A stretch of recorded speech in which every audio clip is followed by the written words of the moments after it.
What's up, everyone? It's Stone Vulcan and June ArchAngel. and ArchAngel. And go ahead and introduce your buddy. This is Diesel. Diesel. It's just, and then he looks at the camera and it's like that just makes the Diesel name come together. And he's like, I'm out. Right there. June scared herself knocking my backpack over.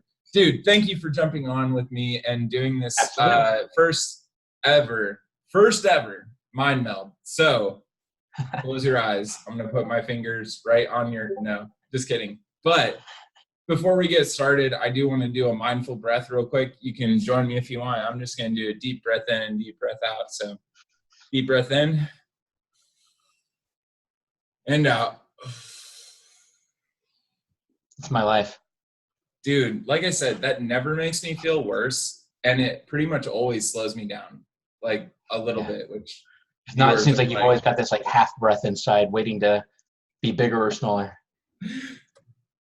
I am moving you here so I can actually look at you and talk to you at the same time. I felt like I was doing this whole thing. Like, anyways, so... Thanks for jumping on, dude. I'll kind of let's do like a ping pong style version of this where my name's Jarrett. I'm Stone Vulcan, and I am part of Tosh Talshiar on server 20. And my name is Michael, which is one of the reasons I picked ArchAngel as my screen name, and I'm in Terra. Yep, on server 20 as well. Whether or not you want to say fortunately or unfortunately, you're on my server. So that's good shit, though. I mean, it's fantastic to have you here, obviously. So I think one of the things that has stood out to me throughout our experience together interacting with one another has been, number one, right, you're also a community-focused player in the sense that you participate on Discord and get value out of that community. So before I go into two, how do you feel about that? I guess, what are your thoughts on that? Do you think that's accurate? Yeah, absolutely. Absolutely.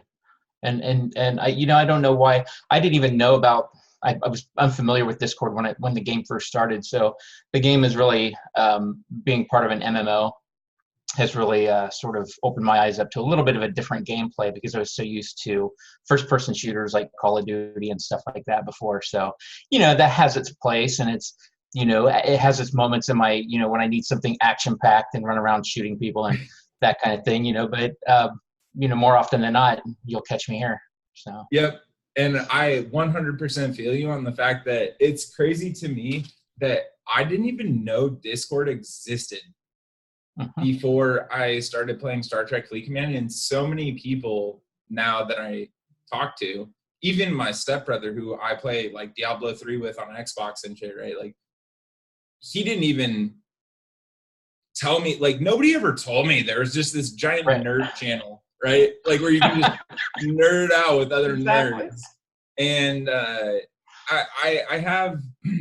have my own like qualms with, by the way, I'm going to have to look down just to make sure I'm not, yep, that's a 0 node, and got knocked off a different one.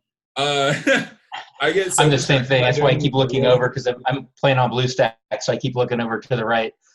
This is absolutely my most vulnerable point. It's like every night when I record a video, it's like, come at me. Of course, with the update, now I don't have to worry about it as much. But I'm going to pop a 1 hour peace shield and look away for a bit. So what are we talking about? We're going to bring it back to the community aspect, right? And being on Discord. Yes, I had never heard of it. So many World of Warcraft players and other people use this all the time. And being someone that had like nerded out in that direction as well, I just was surprised I had never run into Discord. So you and I have been chatting on here for a while, but I think that probably more likely than not, my first interaction with you was probably you killing me in the sense that I was attacking, like, so you're part of Terra, right? Correct. T-A-R-A on server 20.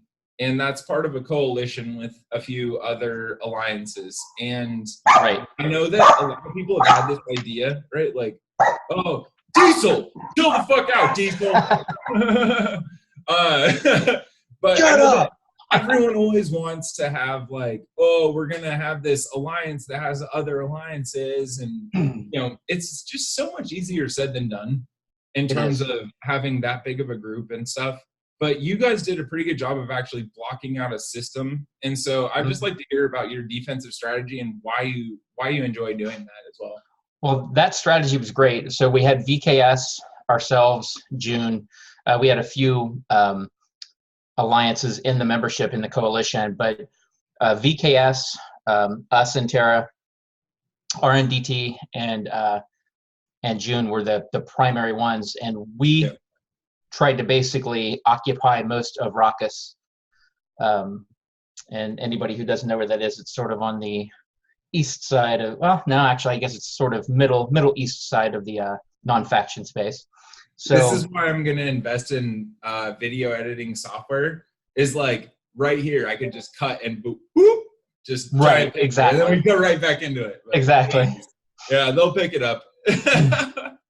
But so yeah, as long as we were all occupying it, it was fine. But as soon as you leave to, and it sort of became known as this system of, it had just had a lot of RSS in it, so people like to raid in it. And as soon as you would move your base to hit somebody else's base, bam, somebody would move in and take your spot, and then one of their friends would move in and take a spot, and then pretty soon Raucous is getting raided again. And that's probably how you guys did it too.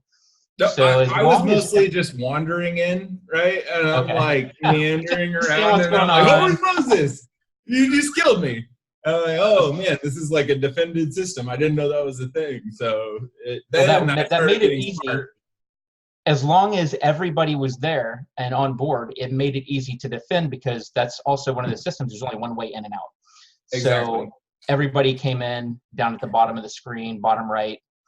And it was, that made it much easier to defend. But since then, June, of course, went away, and now we've got a lot of open spots. Except she's right here. Just kidding. What's that? June is my dog. Also, okay. Obviously, every time I say it, and I have our issues, so not a big June fan either. But go ahead, guys. June faded away. You guys had the system. Is it still there, or? No, I mean, we still, there's a lot of us still in there between VKS and us, but RNDT, a lot of them went over to Feds and, other alliances. So there's a lot of open space, plus a lot of us just started moving around. So it's still there, and I'm there more often than not, but we do move around a little bit more now.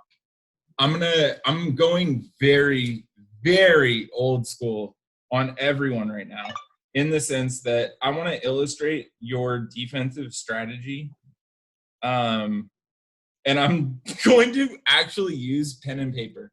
So, yes. Okay. So this is the system. There's one way into the system. Correct. And that one way is also just happens to be the place where everyone puts their bases if they can have the option right up front. Right. And then what happened was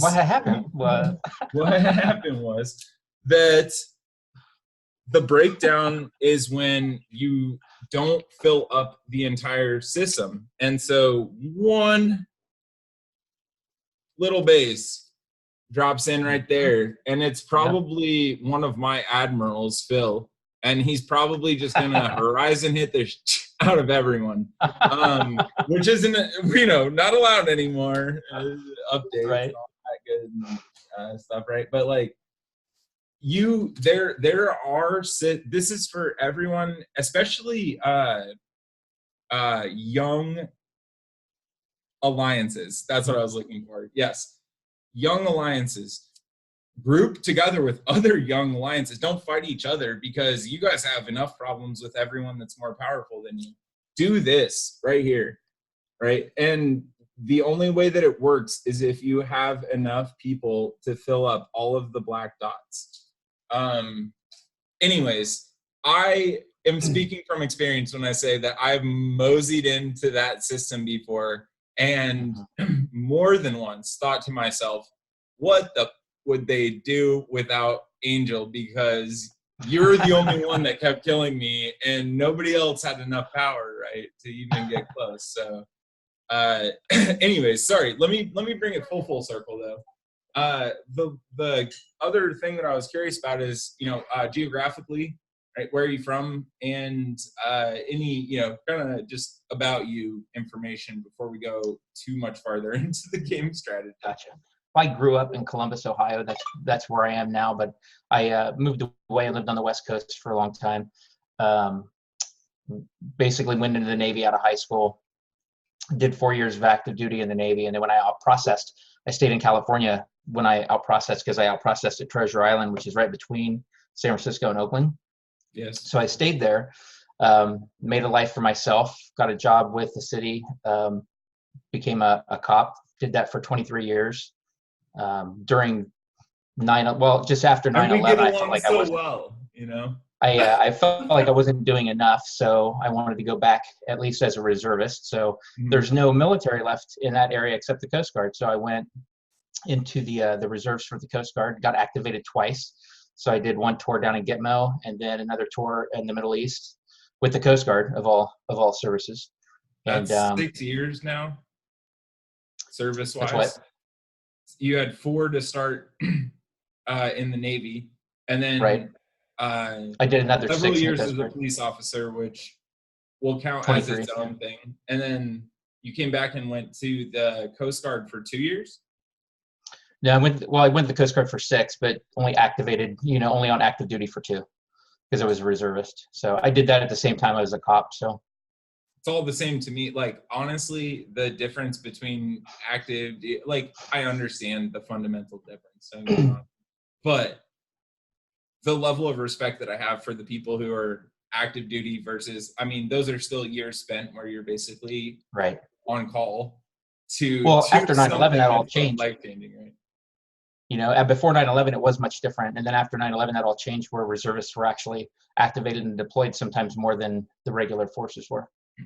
So it's rabbit hole of former years of the draft, right? Like, just necessity at times. And I guess you could also call it supply and demand, right? Correct. But that's dude, there's so many people on Server 20 that I've met that are former service members and in various branches.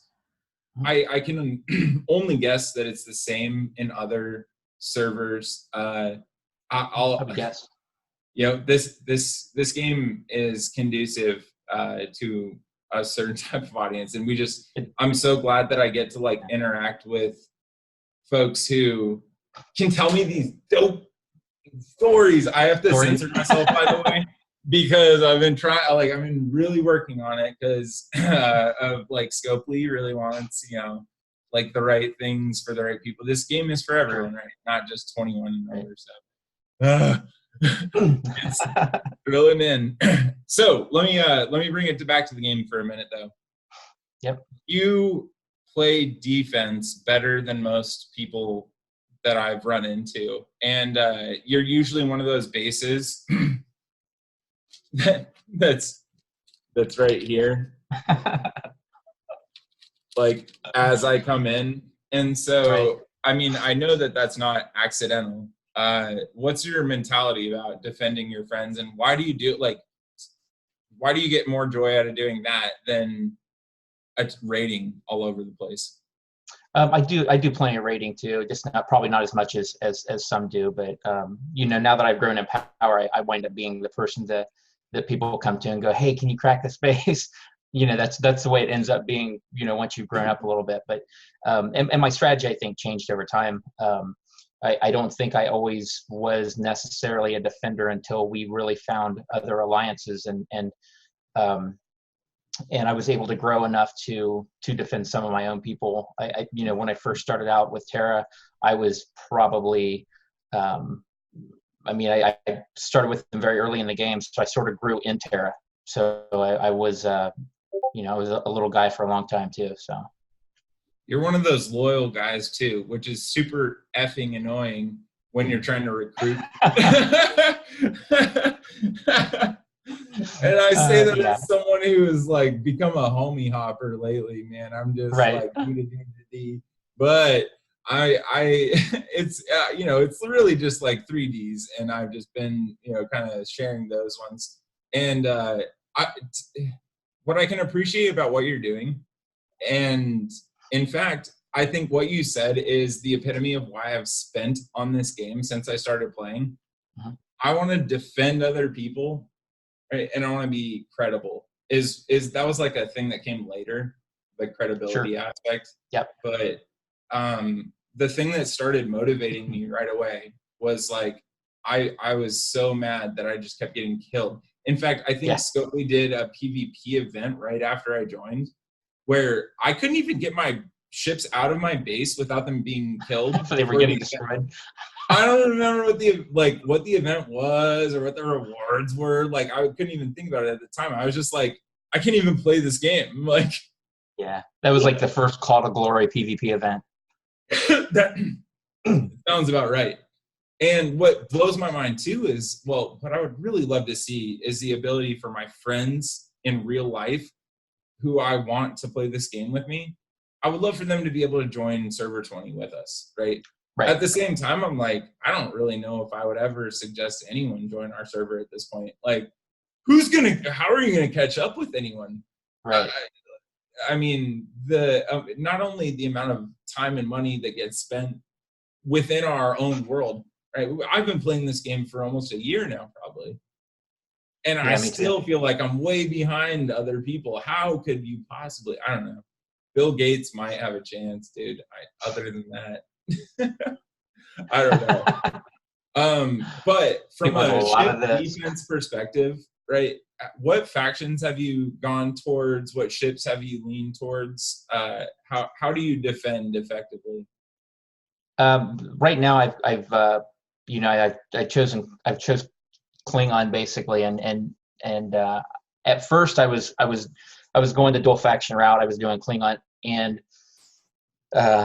Federation, so I was basically killing Romulans all the time, which I still do. But when I started accelerating in Klingon, of course, it really didn't matter anymore because I was getting negative points in both Romulan and in Feds as well. So I didn't worry about it anymore, and I'm almost maxed out now on Klingon.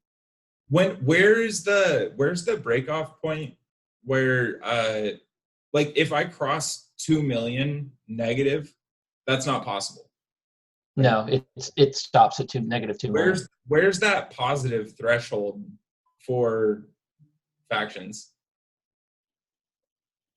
Because there is one, isn't there? And if you don't know, it's okay. I'm just wondering because I've been grinding Klingon and Fed, and I just got my Klingons over 2 million positive, which means the Burrell is now available.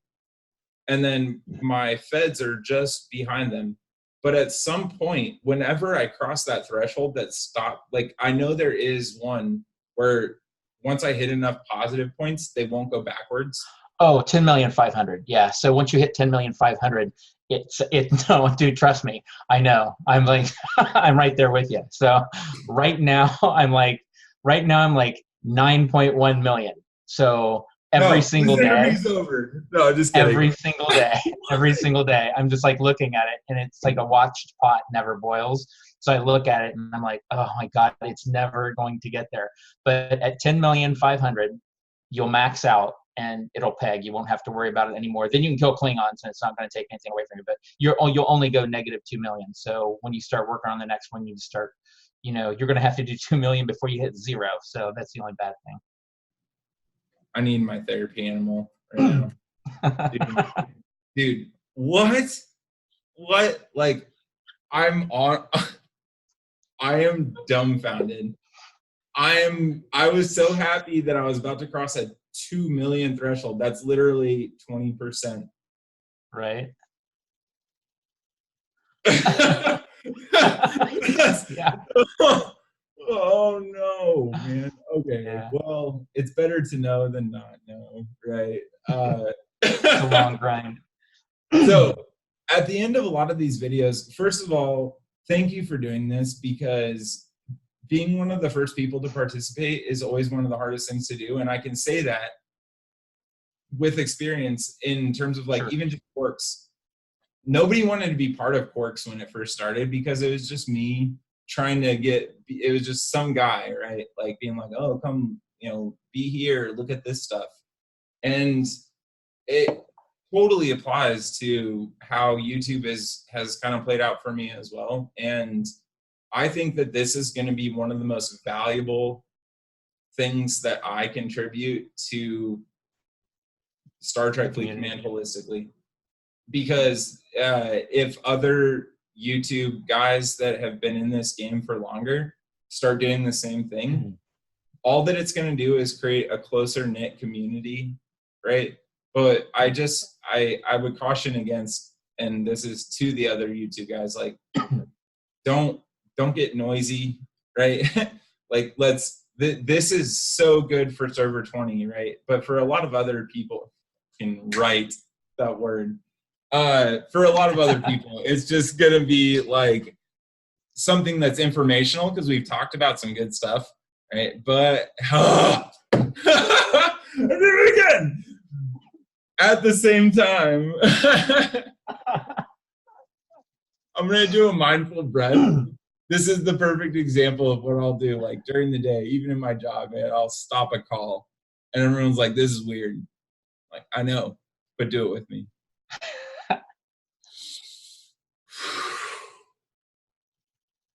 This has been so freaking awesome doing this video with you. And sincerely, for you to be the first person to jump on doing this, it means a lot. And I hope that other people will kind of take your cue, Absolutely. Yeah, I hope to see other people. Look forward to doing more stuff with you as well. You're one of my key contributors from a knowledge perspective in Quarks. So I do not expect this to be our last video at all. Absolutely. Well, have a good night, man. Talk to you later. Thank you very much.